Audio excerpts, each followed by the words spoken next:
Welcome to Hood Champion Boxing and Sports. In boxing, you find a way to win or you find a way to lose. A lot of different talks going on in the boxing world. People still buzzing about Spence and Crawford. The fact that they're not fighting. People also buzzing because Crawford decided to go out here with BLK Prime. Looks like he made a good move. Looks like he's going to get his money. Van Cien's getting his money. And there's a lot of boxers right now who are paying attention. A lot of guys who follow boxing like myself, guys with YouTube channels. You got promoters, you got a lot of people who are paying attention because they're the new kids on the block. And kind of like when the zone came around, there are people who are waiting to kind of jump on that wave because everybody likes money, you know what I'm saying?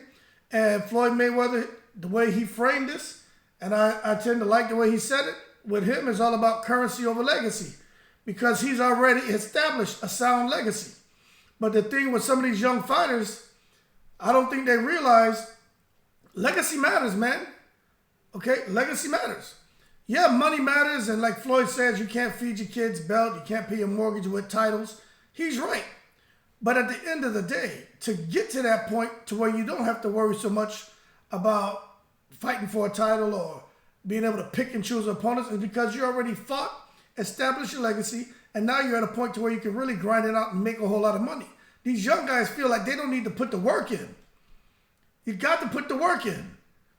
If you want to get to the position of like where Crawford is now, Spence is now, Adrian Broner was at a time, what Floyd Mayweather did, the Miguel Cottos, the Shane Mosley, the Oscar De La Hoyas, and we can go on and on. You talk about Sugar Ray Leonard, you talk about Duran Hagler. You know, we could talk about that. And even Jermell Charlo. Let's not forget about Jermell Charlo. Canelo. These guys did what they had to do, okay? Now, Jermell Charlo cleaned out his division. He had to fight some killers to get to his point. But what I'm getting at is legacy over currency, or currency over legacy, right? So now when we talk about legacy, we talk about currency. To me, if you take those categories, a legacy category and currency category, who fits into that out of Crawford and Errol Spence? Well, the thing is this, right? I think Crawford has, right now, based on what he's accomplished, I think his legacy is a bit more sound. As far as currency right now, Errol Spence is probably the guy, man, you know, who can generate a bit more money, okay? But at the end of the day, there was an argument that took place between myself, a couple fans of Crawford, a couple fans of Spence, and a couple conversations I've seen taking place on Twitter, right? This whole thing about currency over about legacy, right? And they were talking about Crawford and Errol Spence, and they were saying that Crawford's resume sucks, saying that Crawford doesn't deserve to even be in the discussions about having an established legacy, a sound established legacy, and about Crawford going to the Hall of Fame. They were saying in the argument that Errol Spence has a better resume, and Errol Spence, if they had to pick between the one of them, then Errol Spence would be the one going into the Hall of Fame right now. And I said, you know, I understand when it comes to Bud Crawford fans, Errol Spence fans, people are passionate. I get it, no problem, right? But let's not take it to the stupid, okay? And let's try to strip the emotion away from these I think unfair, extremely biased comments. We can't downplay what Terrence Crawford has accomplished. Okay? You can't downplay that. 3 different weight divisions. Okay? This man handled business. You just don't do that unless you're special. And the counter to that is people are saying, well, you know, look at the opponent. Look, if you beat a champion, you beat a champion. A guy doesn't just well, let me watch what I'm saying. Most champions don't just end up champions by the luck of the draw. And the reason why I had to correct myself and say most, right, is because we saw what happened at the heavyweight division when Charles Martin won his title. Him and the guy were fighting. The guy got hurt. And Charles Martin became the champion. He didn't even really break a sweat. He didn't earn that shit.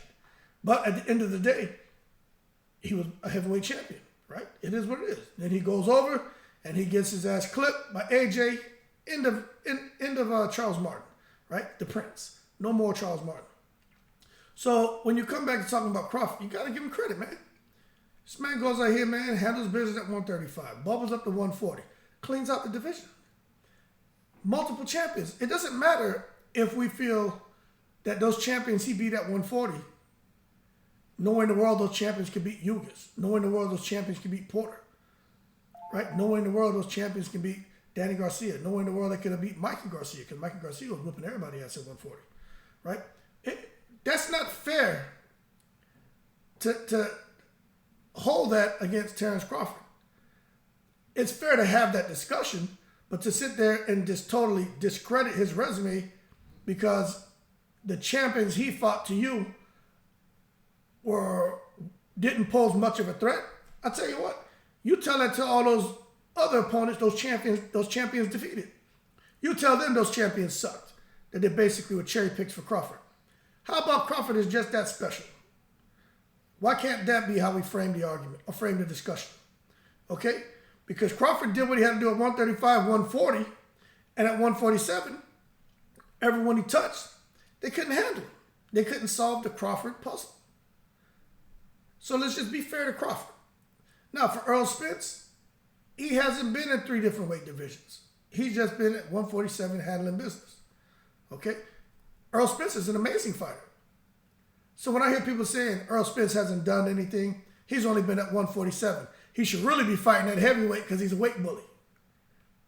Hold your horses. Don't take it to the stupid. Got to give Errol Spence credit. Because when Mayweather initially came out, it said this man is the next big thing in boxing. Not just the welterweight division, in boxing.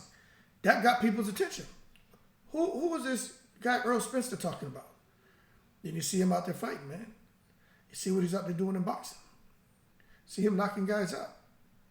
For some people, the first time I really saw him fight was the Algieri fight, because that was probably the bigger name that he had on his resume at the time. Everyone knew who Algieri was. Pacquiao put him on the map. Bob Arum put Algieri on the map. But he come in there and he just chopped him down. And I remember watching that thinking, what the hell did I just see? I think he had fought an African before that, knocked him out. But the Algieri fight, I was like, yo, this guy with this funny haircut, with this shag on the back of his head, this man looked like the real deal. Then he goes on and just keeps chopping people down. Then he has a car accident. And it's like, damn, we'll never see his true potential. He comes back, whipping everybody ass. Has an eye issue, returns, does what he does against Yugas. So, in my opinion, Errol Spence is a monster, but if we're going to compare legacy to legacy, you got to give that to Crawford for what he's accomplished so far, man. Okay? Just put it on paper. Forget what you think about Crawford's opponent. Put it on paper. Accomplishments since they turned pro. Crawford, a laundry list. Errol Spence, pretty good, man. 3 belts in the welterweight division. But you're talking about 3 different divisions, multiple, being a champion. That matters. But so does what Spence has done. But I have to say Crawford has a better legacy. Now, when we talk about, because that was the argument, well, what about pay-per-view? You can't say Crawford has a great legacy because he doesn't sell pay-per-view. What the hell does pay-per-view really have to do with someone's legacy and what they accomplished and these guys getting into the Boxing Hall of Fame? Now, I could be wrong because I don't know everything, but I don't think selling 4.5 million pay-per-view sales is part of what can get you, some of the criteria to get your ass in to the Boxing Hall of Fame. I don't think whether it's up in Canastota and in Las Vegas or wherever the hell they have these Hall of Fames, right? I don't think that matters. It's about your what's that? Not your resume, your work. I forgot what they call that, man. But anyway, it's basically your portfolio, right? It's your portfolio. So for Terrence Crawford right now, he gets in there. For Errol Spence, I'm not sure if he gets in there right now. Now, if he becomes undisputed, if he goes up to 154 and knocks somebody, and picks up another title, then he's probably in the talks. But yeah, Errol Spence is a solid fighter, but is he ready to be put on a ballot to go into the Hall of Fame? I just don't know. I don't think so. Adrian Broner is more ready than Errol Spence based on accomplishments. Okay? But when we talk about pay-per-view sales, because that's what I was talking about, and then I kind of got off subject for a little bit, I get it. For those who are arguing, there was someone saying Crawford sold 800,000 pay-per-view buys when he was fighting in pay-per-view. I'm like, man, where you been, under a rock? Crawford didn't sell no damn 800. Not even Spence sold no damn 800,000 pay-per-view buys. They were saying that Crawford had sold over 800,000 pay-per-view buys when he fought Amir Khan. So I had to go pull the numbers, okay? Because I could be wrong, but I know for a fact nobody out here really doing those kind of numbers. Like the day of that, shit for the most part is over, okay? But with Crawford, when it comes to pay-per-view buys, he's not where Spence is, okay? And we understand the challenges that Crawford endured and not really being a vocal guy. He says he doesn't like to do interviews. He's really not into marketing himself, promoting himself. Doesn't like to talk. So as a result, he kind of flies underneath the radar and just pretty much, man, all the diehard boxing fans and a lot of the casuals, but mainstream media doesn't really, they don't know much about him. But at the same time, Errol Spence doesn't do a lot of interviews either, but we know a lot about Errol Spence because one, Mayweather kind of put him on the map, but two is what he went through, okay? So that sucks that he had to go through that, but at the end of the day, it worked out for him. But trust me, if he could redo that, he would not want to go through what he went through. And I hate that happened to him. But it boosted his profile because Errol Spence is like a damn alien. He's like the boogeyman. He's like Suge Knight. You know what I'm saying? He's like Candyman. Errol Spence come back and prove that he's like not human. To go through what he went through and come back, little cosmetic stuff, but pretty much unscathed as far as what's going on internally, that man is blessed. So when you look at his pay-per-view numbers, man, right? Spence and Mikey Garcia, it's 360,000 and 400,000 pay-per-view buys. Crawford and Porter did between 135 and 190K. Spence and Danny Garcia, 250K plus. Crawford versus Khan. Now check this out, right? Crawford versus Khan and Crawford versus Postal combined did less than 200,000. Spence versus Jugas did 240K. So what this tells you is that Spence definitely is the pay-per-view attraction. He's the currency guy, okay? Now, when you bring Crawford and Spence together, I firmly believe if Spence and Mikey Garcia, but we know Mikey Garcia has a huge following. If those guys can get 400,000, right? If they can get around, 360 to 400,000, I truly believe Spence and Crawford can probably hit that 500,000. I truly do. Because now it's even bigger than ever. But this is the problem you're going to run into, right? I just did a little short video, a YouTube short about this.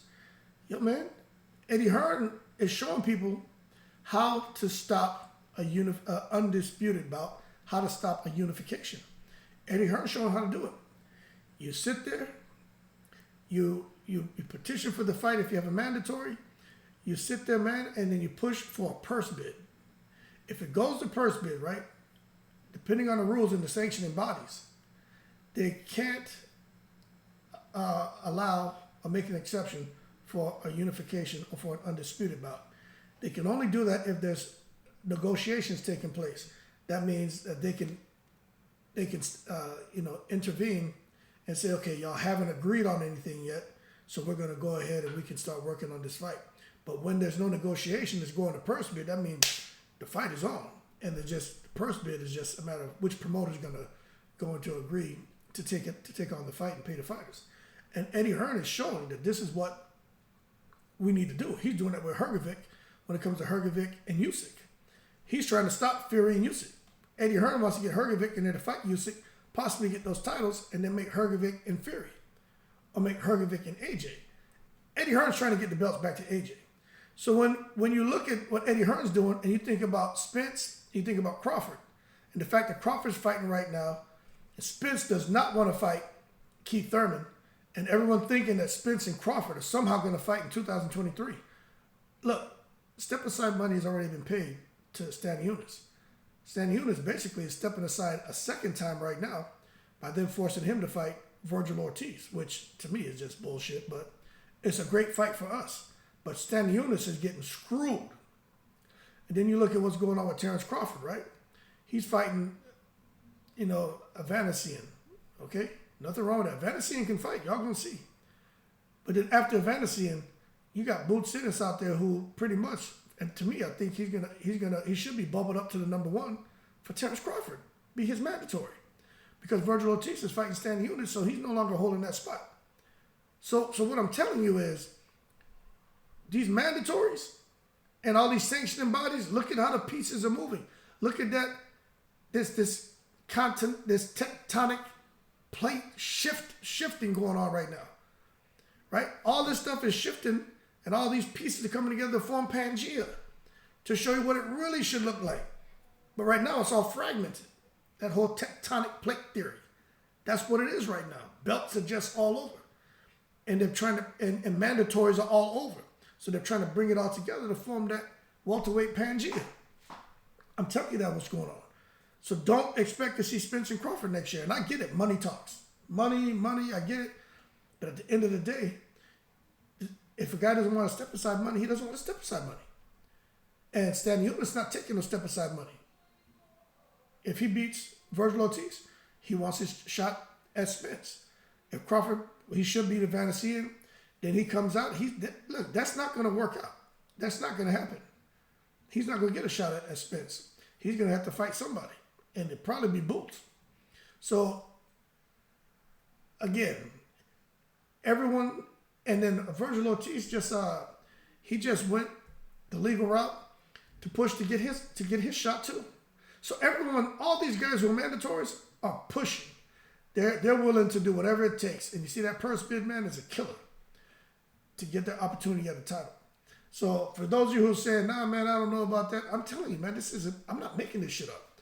Go in and look this shit up, especially if you're the kind of person who's busy. Look at what Eddie Hearn's doing. A lot of people were surprised that he was able to do what he's doing. You gotta understand, Eddie Hearn's dad was in boxing for how long promoting boxing? Frank Warren, all those guys, Shirley Finkel, these guys know the rules. They know the loopholes. They know how to exploit all that. They know how to get what they want. Okay? It's just like if they have a guy who's not really that competitive, but he's a mandatory, but they know that their guy really will never beat the champion. And then the champion wants to go fight somebody else who has a belt. Yeah, they want this guy to fight. They want their guy to fight to get an opportunity. But if they can get step-aside money, they'd rather take that. Because they know their guy fight. If their guy go and fights the champion, he's going to lose anyway. And he's going to fall down the rankings. So you might as well get that easy $1, $2, $3 million step-aside money. It's all a game, man. You know what I'm saying? And it's all about money. And these boxing promoters are stupid. Now, if they got a fighter who they know could win, they're not taking no step-aside money. They're throwing them in the fire because they figure the reward's worth the risk. But when someone who they don't feel can really get in there and has a chance to win, their reward is not worth the risk. They're like, nah, we're not doing it. Trying to get that step-aside money, keep you busy. Okay? Now, a good example of that right now at this time would be a guy like Dillian White. Now, he's not really stepping on the neck of any champions because he's kind of fallen off. But Dillian White stands no chance against no one in the heavyweight, no elite fighter in the heavyweight division right now. So that's what I'm getting at. If you have someone like that, you don't do it. But if you have a guy like AJ, you throw him in there. You know, Jalil Zhang, maybe you throw him in there. You got Deontay Wilder out there, maybe you throw him in there. You know, Usyk, you throw him in there. Tyson Fury, you throw him in there. Andy Ruiz, not so sure. Luis Ortiz, not so sure. Like, those guys can't afford to lose no more. So what I'm getting at is when it comes to Crawford and Spence, you see step-aside money, they're mandatories. Those guys ranked in the top 5, they don't want it no more. They want a shot at the title. And as a result, us seeing Spence and Crawford, it's just not going to happen. I don't think so. So you guys leave your comments below. Let me know what you think. But that being said, I appreciate your time. I appreciate your support. Y'all keep cool, and I'm in the breeze.